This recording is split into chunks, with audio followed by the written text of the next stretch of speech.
सीमा विवाद को नहीं गाँव में खंड युद्ध आनंदपुर उपखंड नंदीपदा थानार शंखणा एवं सोसो थानार तेंतुली नंडा गाँ मध्य सीमा विवाद को नहीं विवाद देखा देछि। आज राति उत्तेजना बढ़ी बेले उभय गोष्ठी पक्षर टेका पथर माड़ होइछि। घटनास्थल में पुलिस मुतयन अच्छा। दुई गाँ मध्य सीमा को नहीं विवाद थिबा बेले आज तेंतुली नंडा गाँ लोक विवाद स्थान में माटी पकाई जहाकू शंखणागर साही लोक माने विरोध करते। आज संध्यारे तेंतुली नंडा ग्रामवासी बैठक चली बेले दुई जन युवक कौनसी कारण बाहर को आसीथिले।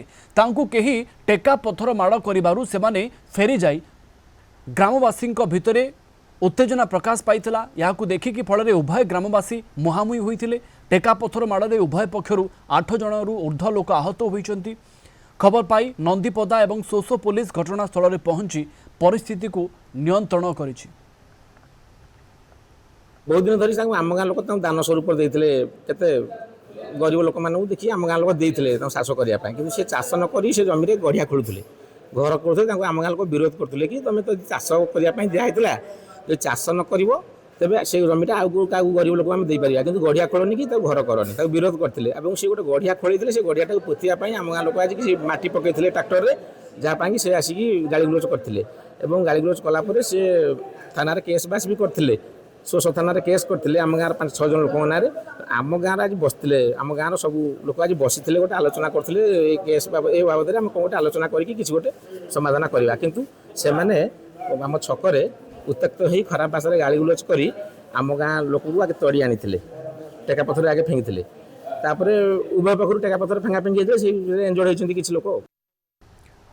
आनंदपुर रिपोर्टर स्वप्नेश्वर पंडा आम सहित जोड़ी होती। अधिक सूचना अधिक आलोचना पाई स्वप्नेश्वर उभय गोष्ठी को डाकिकी पुलिस बुझासुझा करिछि समस्ते बुझीचंती उत्तेजना थमिछि।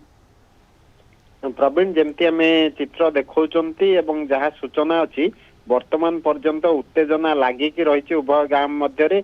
जदि आम सूचना देवा तेबे सीमा विवाद को लेकिन उभय गाँव मध्य प्रथमे टेका पथर फिंगा फिंगी एवं ता परे परे बचसा और हाथाहाथी परिस्थिति सृष्टि होता जहाँ को लेकिन 8 रु ऊर्ध्व लोक प्राय आहत होइकी आनंदपुर मेडिकल में भर्ती होती चिकित्सा चली।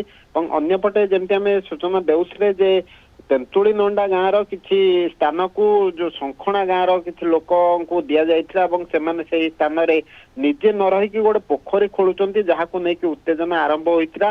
तापर परे जेहेतु दुईटी जाक गाँ दुईटी थाना अधीन अच्छी गोटे सोसो थाना अधीन और अन्यटी नंदीपदा थाना अधीन तेरे उभय थानार पुलिस कर्मचारी माने पुलिस माने पहुंचिकी घटना उपर नजर रखिचंती। किछिटा शांत पड़ी तथापि भितरे भितरे उत्तेजना लागिकी रही निहाती भाव में आज राति परिस्थिति आग को बढ़ी पारे कही हबनी किछि तेणु जहाँ को लेकिन पुलिस मुतयन घटना केते जन आहत होइचंती एवं कहा ना रे पुलिस गिरफ्तारी बा कोनोसी मामलार घटना सामना को आसिलानी कि नहीं।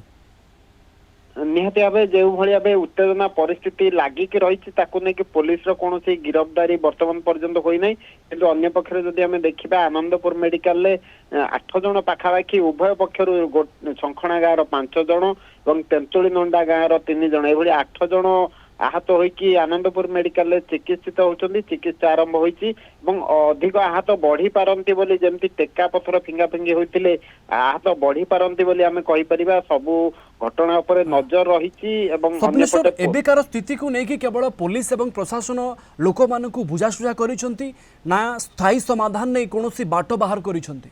निहाती भाव वर्तमान पर्यंत तो सेमती स्थायी समाधान पाई कौन बाट बाहर प्रथम केमती उत्तेजना को शांत करा से नहीं पुलिस लगी पड़ी उभय पक्ष को डका जाए बुझाबुझी चली नजर रखी था। स्वप्नेश्वर आपन को धन्यवाद अधिक सूचना देथिबारु। स्वप्नेश्वर पंडा आम आनंदपुर प्रतिनिधि आम सहित जोड़ी होते।